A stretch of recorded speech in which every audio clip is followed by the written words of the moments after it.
Jésus-Christ, le Fils de Dieu, Jésus-Christ, le Fils de Dieu, est mort à la croix, est mort à la croix.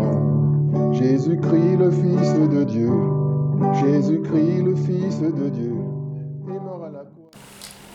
Voilà. Bonjour frères et sœurs, Jean-Marc Bali, serviteur de l'Éternel. Je viens devant vous pour une nouvelle vidéo. J'espère que vous allez bien. On va passer un petit temps sur un sujet aujourd'hui, donc qui est un sujet assez controversé, savoir est-ce que Jésus-Christ est Dieu. Vous voyez ? Et ça, c'est une question qui est très controversée. C'est une question à laquelle beaucoup de gens répondent oui, de façon naturelle et spontanée. Vous voyez ? Donc on va regarder dans la parole évidemment ce qu'il en est comme d'habitude pour trouver quelles sont les vérités à retenir sur le sujet. Voilà, on va d'abord prier, voilà, et puis ensuite on va rentrer dans le vif du sujet, comme d'habitude. Père éternel, je te rends grâce, je te bénis, tu es le seul Seigneur, le seul Adonai, pas d'autre Dieu que toi, je te bénis, Père éternel, tu es le Tout-Puissant. Je rends grâce au Seigneur pour son Fils Jésus-Christ qui nous a donné, le Père nous a donné Jésus-Christ. Merci pour ce don merveilleux qu'est Jésus-Christ. Merci pour la croix. Merci pour les promesses qui sont faites et nous savons que notre Dieu est un Dieu qui tient ses promesses. Voilà. Merci Père, nous te remercions pour exprimer la gratitude envers toi pour Jésus-Christ, le Fils unique de Dieu. Voilà. Ensuite, je prends autorité maintenant sur tout esprit impur. Je commande à tout esprit qui ne confesse pas Jésus-Christ de ne pas intervenir dans cette prédication en aucune façon. Je vous commande d'être soumis à l'autorité du nom de Jésus. Au nom puissant de Jésus-Christ, le Fils unique de Dieu.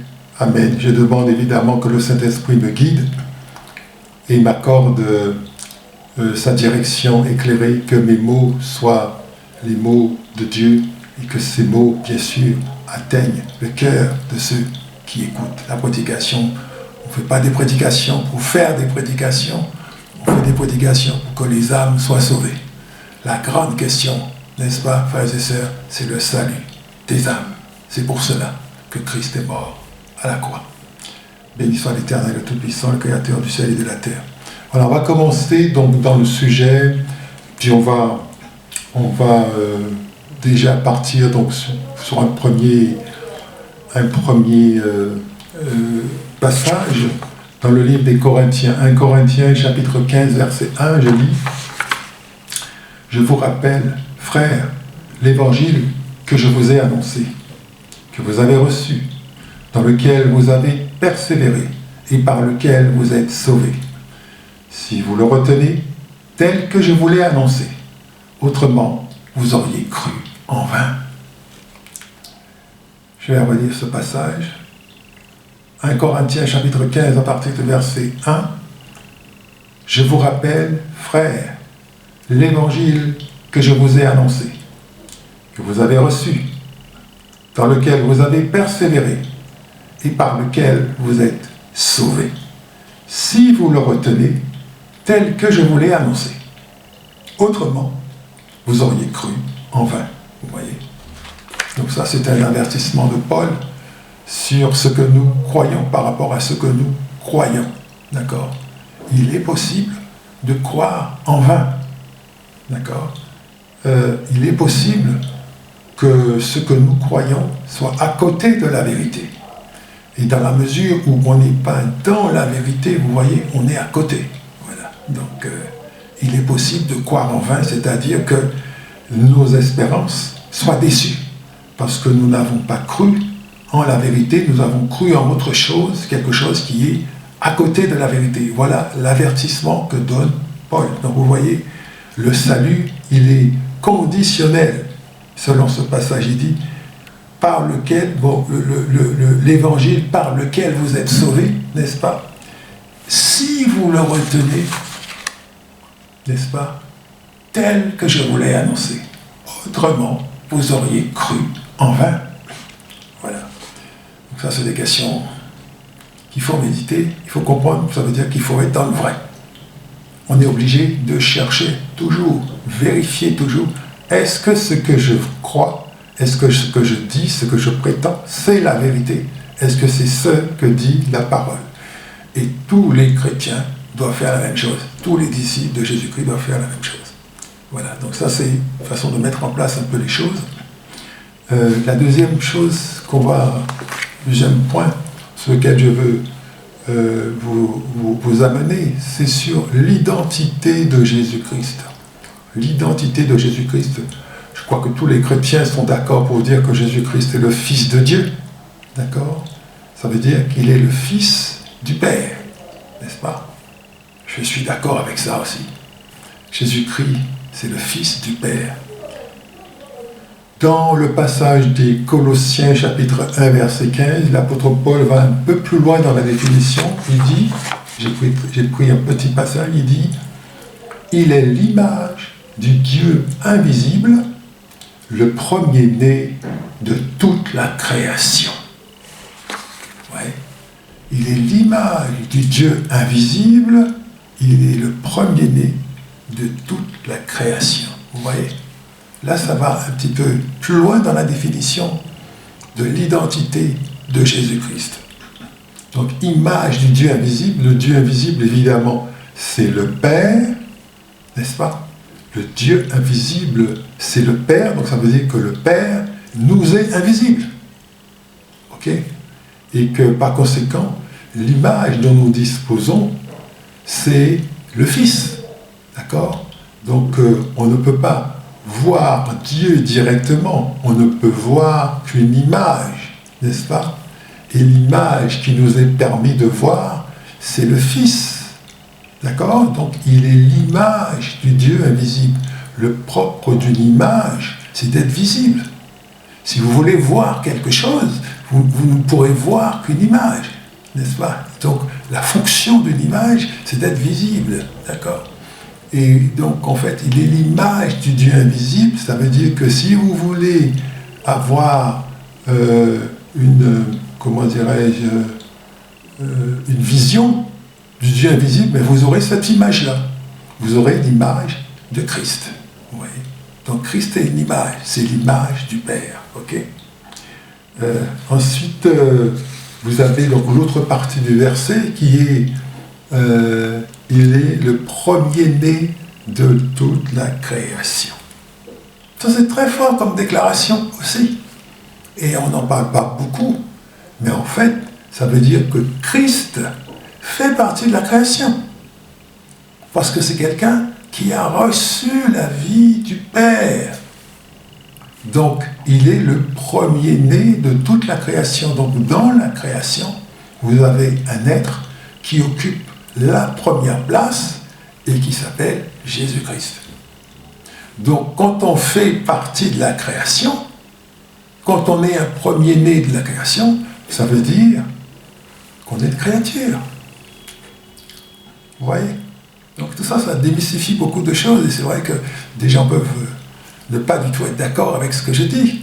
Mais si vous prenez par exemple une maman qui a des enfants, et elle va avoir un premier-né, et puis les autres vont venir après. Voilà. Mais le premier enfant, c'est un enfant comme les autres. C'est un enfant comme les autres, il n'a rien de particulier, si ce n'est qu'il occupe le premier rang. Et à ce titre, il va avoir un certain nombre de privilèges particuliers. On en parle dans la parole, par exemple, on parle du droit d'aînesse, par exemple. Et ça, c'est des choses qui sont des grâces et des bénédictions particulières qui sont sur le premier-né. Et ça, il faut savoir ça. Voilà. Alors, voilà. Donc, Jésus-Christ n'est pas Dieu. Il est le Fils de Dieu. Celui qui est Dieu, qui n'a reçu la vie de personne, c'est le Père. C'est le Père qui est Dieu. Et évidemment, il y a un seul Dieu. Vous voyez des paroles du genre qu'on entendait beaucoup, qui disent, par exemple, il y a un seul Dieu en 3 personnes. Voilà. Non. Non. Il n'y a pas un seul Dieu en trois personnes. Non, non, non, non. Il y a un Dieu, une seule personne, c'est le Père. Il est le seul à être Dieu. Ensuite, il a un Fils et il y a le Saint-Esprit.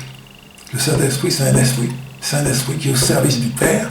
On peut en parler dans un autre message, mais c'est pas trop l'objet aujourd'hui. Mais le Saint-Esprit, c'est un esprit qui est au service du Père.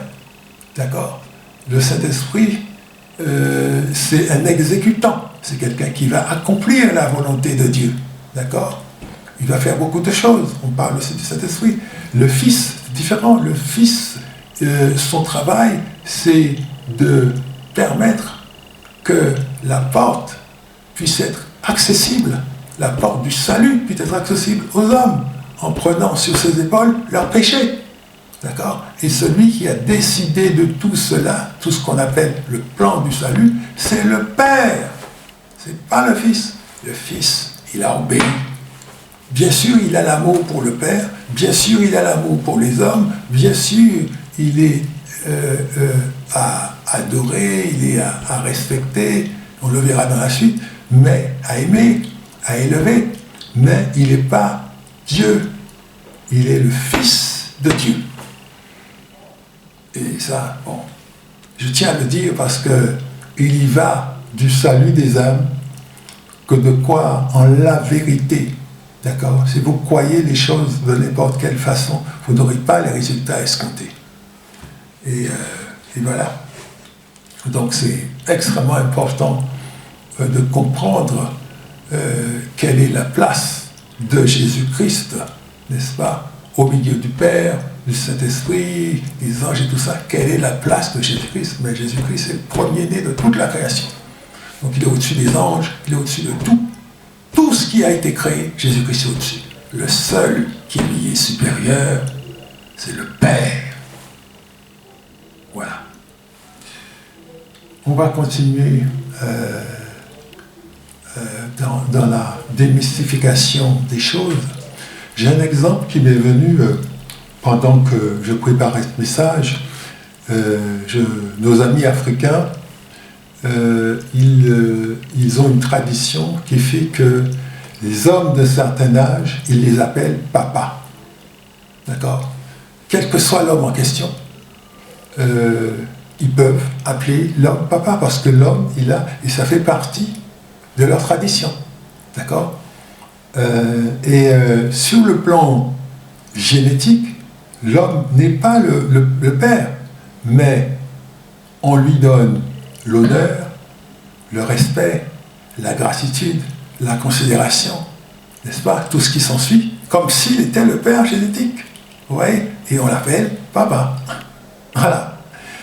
Avec Jésus-Christ, c'est la même chose. Avec Jésus-Christ, c'est la même chose. Il va recevoir tout un tas d'honneurs, de droits à être appelé un certain nombre de noms glorieux. Il va recevoir tout un tas de droits que le Père va lui donner, d'accord? Mais il n'est pas le Père, il est le Fils. Ok? Donc il n'est pas Dieu, il est le Fils de Dieu. Mais ça n'enlève rien au fait qu'on puisse l'appeler Père éternel, qu'on puisse l'appeler Dieu Tout-Puissant, qu'on puisse l'appeler Conseiller, Admirable, etc., etc. Tous les noms glorieux dont on voudra l'appeler. On va le voir, c'est dans un passage qui nous est donné par un grand prophète de l'Éternel qui s'appelle le prophète Isaïe. D'accord? Venez avec moi, c'est dans Isaïe chapitre 9, verset 5, c'est un passage très connu. Mais il faut comprendre, n'est-ce pas, ce que ça veut dire. On va lire Isaïe chapitre 9, verset 5, pour mieux comprendre un peu la personne de Jésus-Christ, n'est-ce pas? Isaïe chapitre 9, verset 5. Car un enfant nous est né, un fils nous est donné, et la domination reposera sur son épaule. On l'appellera admirable, conseiller, Dieu puissant, Père éternel, Prince de la paix. Vous voyez, tous les noms. Donc ça, ici, c'est de Jésus-Christ qu'on parle. On ne parle pas du Père, on ne parle pas du Père de Jésus-Christ. On parle de Jésus-Christ, on parle du Fils. Isaïe, 700 ans avant la manifestation de Jésus-Christ sur la terre, a vu sa venue et a prophétisé sur lui. On va relire ce passage. Isaïe, chapitre 9, verset 5. Car un enfant nous est né, un fils nous est donné, et la domination reposera sur son épaule. On l'appellera admirable, conseiller, Dieu puissant, Père éternel, prince de la paix. Vous voyez? Alors, voilà. La domination reposera sur son épaule. Ça veut dire que c'est lui qui va commander, c'est lui qui va décider, c'est lui qui sera le roi et le chef de tout ce qui se passe sur la terre. Donc il va décider de toutes les situations humaines qui sont sur la terre. C'est lui qui décide, c'est lui qui prend les décisions, c'est lui qui donne les directives. Il est le chef, il est celui qui est destiné à diriger les nations de la terre. Voilà. Puis d'abord, les gens qui sont du monde des ténèbres et qui m'écoutent et qui m'entendent dire ça, ils peuvent se hérisser le poil. Mais la vérité, c'est que la terre est un héritage qui va échoir à Jésus-Christ. C'est la volonté de l'Éternel, n'est-ce pas? Alors vous voyez tous les noms glorieux. Père éternel, prince de la paix, admirable, conseiller, Dieu puissant.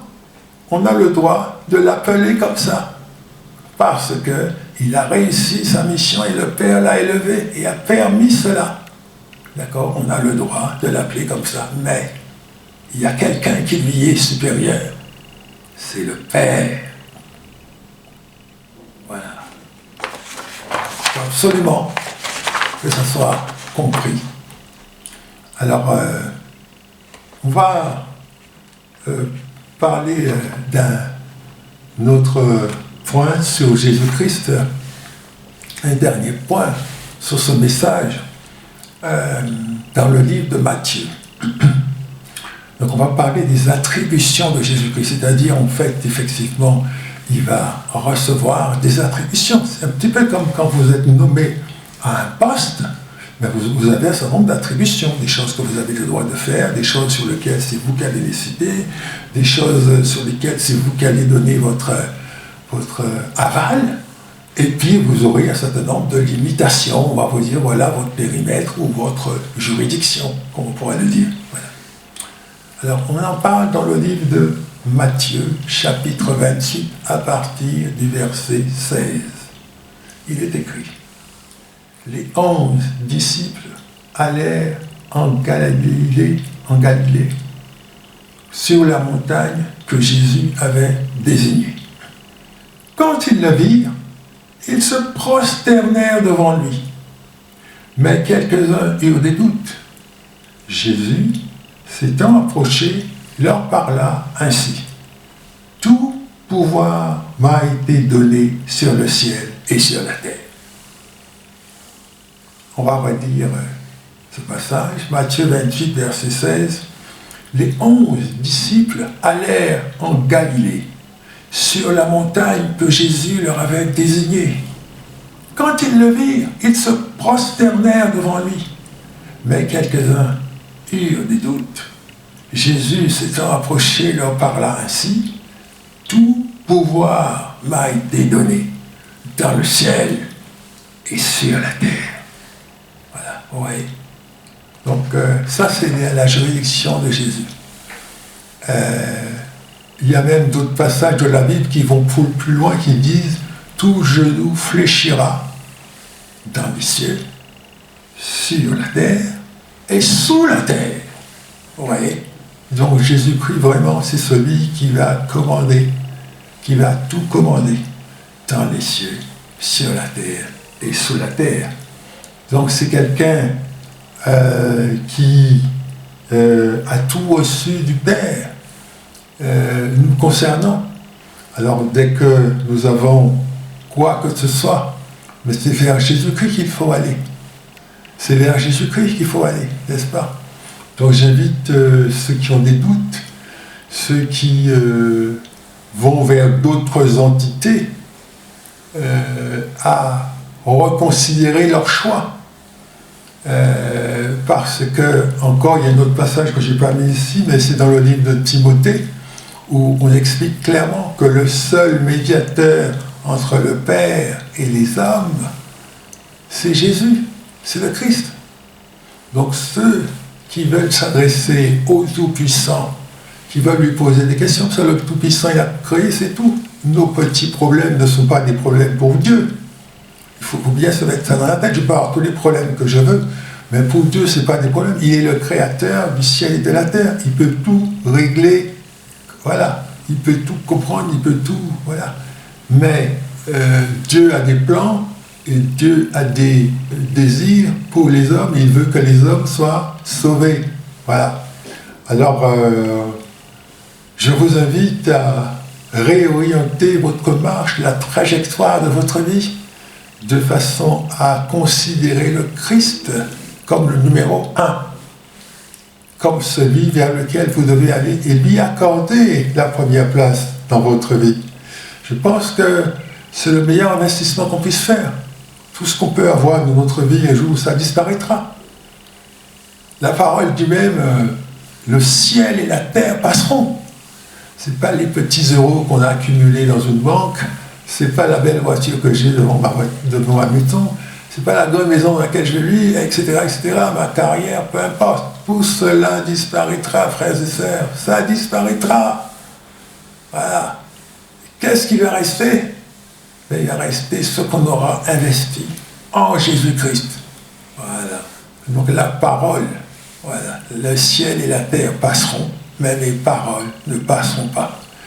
Je vous remercie, frères et sœurs, de votre attention. Je vous remercie de votre fidélité. Et je prie le Seigneur que vous ayez la grâce, que vous ayez la paix, et que voilà, vous sachiez faire les bons choix, que vous soyez guidés, que le Seigneur vous attire vers le Christ, et que vous soyez sauvés. Voilà. Je vous remercie et je vous dis à bientôt pour une prochaine vidéo. Peut-être que je ferai une suite à cette vidéo, je n'en sais rien, on verra le mois prochain.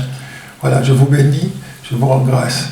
Béni soit l'Éternel, évidemment, sentez-vous libre de réagir au niveau des commentaires ou autres. Voilà, je vous bénis au nom puissant de Jésus-Christ de Nazareth. Amen.